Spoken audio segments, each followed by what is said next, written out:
Lalo na sa mga DDS kasi alam ko bobo kayo. O eto na. Kumakalat ngayon, mga kababayan, bago ideklara. Sabi ko nga sa inyo, mga kababayan, di ba, binasa ko yan. Ngayon, halimbawa, live ko, di ba, nung nakarang araw, live ako ngayon, binasa ko. Na ang sabi, hindi aabot ng August 4 sa impeachment trial ni Sara, idideklara ng Supreme Court na unconstitutional yan. Dahil lahat ng nasa Supreme Court, mga kapraternity ni Digong yan. Hindi nga tayo nagkakamali. Pagkabukas, binalita, dineclared ng Supreme Court unconstitutional. So meron nga ngayon, mga kababayan, lumabas na bago idineklara ng Supreme Court na unconstitutional ang impeachment complaint laban kay Sara, may nag-post na ng advance at lahat ng pinost niya doon nagtugma. Hindi pa nagdesisyon ang korte. May nalaman na agad. Binasa ko pa nga yan, gabing-gabi pa. Pagbasa ko, pagkabukas, tsaka binalita. Desisyon ng korte. Ito. Bago pa ilabas ng Korte Suprema ang desisyon sa petisyon ni VP Sara Duterte, kumalat na ang isang Facebook post na nagsasabing idedeklara na unconstitutional ang impeachment articles. Ikinagulat at kinestyon ito ngayon ng ilang legal expert. Alamin ang mga detalye sa Agenda Weekend Report ni Joash Malimba. Bago i-declare ng Supreme Court na unconstitutional, ay may nag-post na ganun nga ang gawin. Tandaan ninyo, hindi pa nag-umpisa yung pageant, may nanalo na. Tanginang yan, inaso, niluluto, planadong-planado, hindi na binabasa, diretsong declared. Di ba? Disappointed yung mga estudyante dyan sa law, wag nyo nang ituloy, mag-ship kayo ng ibang course. Walang mangyayari. Kung ganyan lang din naman yung mga kataas-taasang hukom. Lutong Macau, daig nyo pa'y natalo dito sa sa Okada. Ito. Ilang araw bago opisyal na ilabas ng Korte Suprema ang kanilang ruling sa petisyon ni Vice President Sara Duterte, kumalat ang isang post na sinasabing idedeklarang unconstitutional ang Articles of Impeachment. Sa Facebook post ng kolumnistang si Antonio Montalban, sinabi nito na ibinahagi sa kanya ng isang SC Insider na wala nang magaganap na impeachment trial. Ito yung binasa ko, mga kababayan, nung nakaraang gabi. Pagkabukas, idineklarang unconstitutional. Ito yung binasa ko, kung naalala ninyo. Ito, a Supreme Court insider relayed this news. The reason why Escudero at Joel Villanueva na idinili-dili nila, sabi ko pa nga, praise the Lord Villanueva. Idili nila ito, install the trial is because the Supreme Court anytime now will release its decision declaring the impeachment of Sara Duterte as unconstitutional. Joel Villanueva is assisting Escudero in stalling the trial. Di ba? So, 12 justice will vote it's unconstitutional. All 12 are Rodrigo Duterte appointees. Di ba? Yung 12 na nasa Supreme Court, mga appointees ni Digong yan, mga kaprat niya yan. At meron pa nga akong tinatawag dyan, na may tawag yan yung listan, listan, so ito pa, sunod. Insider said it was Bongo who managed the loyalty of this justice. Si Bongo daw ang nag-manage dito sa 12, mga kababayan, na mga nasa Supreme Court na appointee ni Digong. Insider said it was Bongo who managed this loyalty of this justice. Go was the beneficiary of Escudero's budget insertion. Nako. Si Bongo daw ang nagmamanage sa 12 na to. So, but there is a serious catch. The ponente of the decision will be Senior Associate Justice Marvic Leonen and Aquino appointee. Yan din yung binasa ko nung nakaraan. Escudero has promised a reward. Nako, si Escudero daw nag-promise ng reward. Leonen will be president. Sara Duterte's appointee as Chief Justice.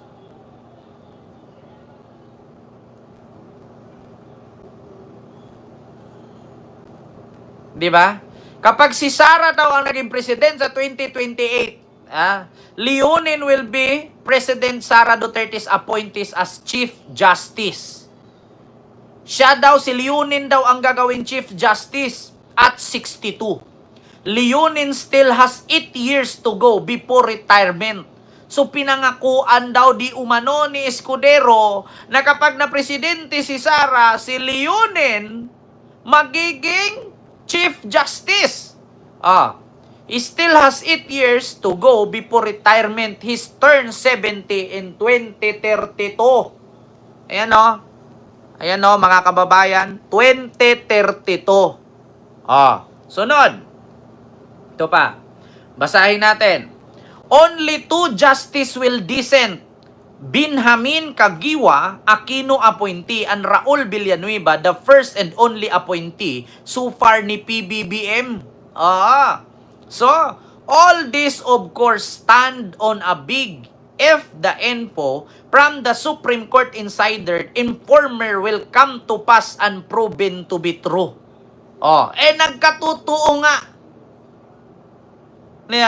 Whether the insider is telling the truth or not, the paramount response from us is vigilance.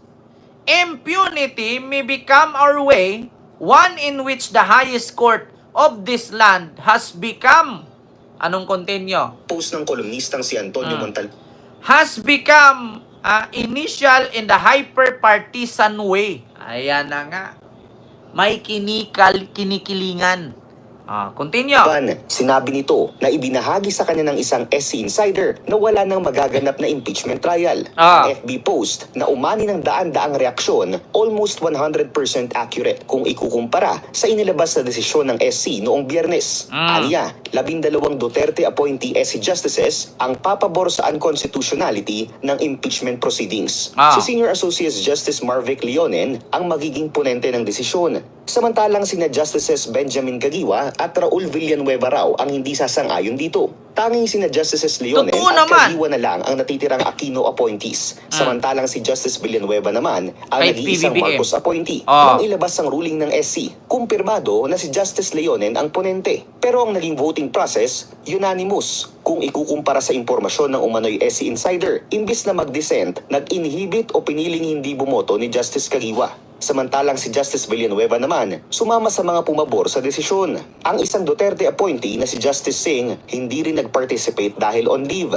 Ayon sa umano'y SC insider, politika ang nasa likod ng latest ruling ng SC. Sa FB post ni Montalban, sinabi rito na sinadya umano ni Senator Cheese Escudero na i-delay ang trial dahil alam niyang idedeklara itong unconstitutional ng Korte Suprema. Si Senator Bongo umano ang nag-manage ng loyalty ng mga mahistrado na isa sa mga pinakamalaking beneficiary ng mga umano'y budget insertion ni Escudero. Diba? Si Bongo ang isa sa pinakamalaking beneficiary sa budget insertion ni Escudero. Pinangakuan daw ni Escudero si Leonen na kapag si Sara naging presidente sa 2028, gawin siyang Chief Justice sa edad na 62. Bago matapos ang termino ni Sara, 70 years old na siya. Mga peste sila. Sabi ni Ma'am Ginger T. Mga kababayan, mali ba itong pinost ng insider anonymous? Lahat accurate, nagkakatugma. Yung pinost niya ngayon, tapos after next day, dineklara nagkatotoo lahat. Ibig sabihin, planado nga. Bakit nauna yung post nung tao bago magdeklara? So, ibig sabihin, napaka-imposible naman mga kababayan na malalaman niya na si Tarpulano, iipitin si Tarpulana. Tapos si Tarpulana habang umiinom ng kape, natatapunan sa dibdib. Hindi pa nangyari. Ano yun? Time traveler? Ano yun? Mga kababayan, ang galing naman nung nag-post, advance siya, time traveler? Diba? Ang galing-galing.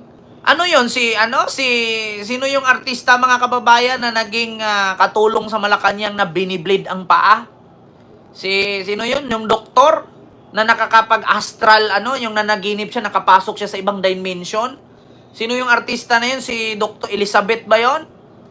Ano yun? May lahing May astral? Time traveler? Di ba? Pinangakuan daw ni Escudero si Leonen. Pag nanalo si Sara ang presidente sa 2028, gagawin siyang Chief Justice. Yeah. Diyos mio, Marimar. Eto na nga. Yung mga buwaya, dapat lang talaga yan. Isa-isahin ng tanggalin yan. So, ito pa, mga kababayan. Parian, may reward umano si Justice Leonen sa gagawing desisyon. Ang maging Chief Justice appointee ni VP Sara sakaling manalo siya sa pagkapangulo sa 2028. Di ba? Pag nanalo si Sara at ang iginawang Chief Justice si Leonen, alam nyo na. Ako, ang galing naman ng time traveler na to. Nahuhulaan yung mangyayari. Planadong-planado, sabi ko nga sa inyo mga kababayan, kapag ganito na lang palagi, mag-people power na tayo.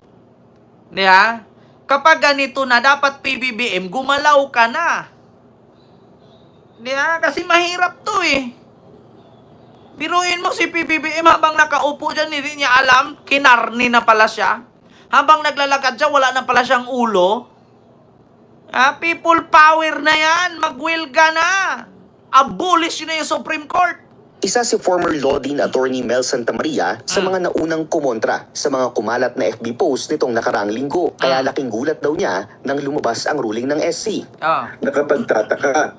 So, hindi mo maiiwasan magkaroon ng speculation ang ating mga kababayan na nabasa yung rumor na yun sa mga Facebook, Twitter, etc. na parang may leak dyan. Ayon sa Korte Suprema, kinokonsiderang unconstitutional ang impeachment articles kay VP Sara dahil sakop umano ito ng one-year bar rule. Pero para kay Attorney Santamaria, inconsistent ito sa mga legal precedents ng impeachment cases. Diba? Ano yon? Si Elizabeth Oropesa, nalalaman niya yung future? Ano yon? Yung nakakuha ng leak dito? Na minamanipula ng palato at planado na gawing unconstitutional at para mawala ang reklamo kay Sara. Ano to, taga-biringan? Ano to, pumapasok sa utak? Hindi pa na-desisyonan? Pinos na nakadesisyon at accurate lahat? Yan yung resulta ng kakapanood ng Netflix. Tignan ninyo, bakit ipinost yun nung isang tao at lahat ng sinabi niya doon ay tugma sa pangyayari na hindi pa nangyari? Ano yun?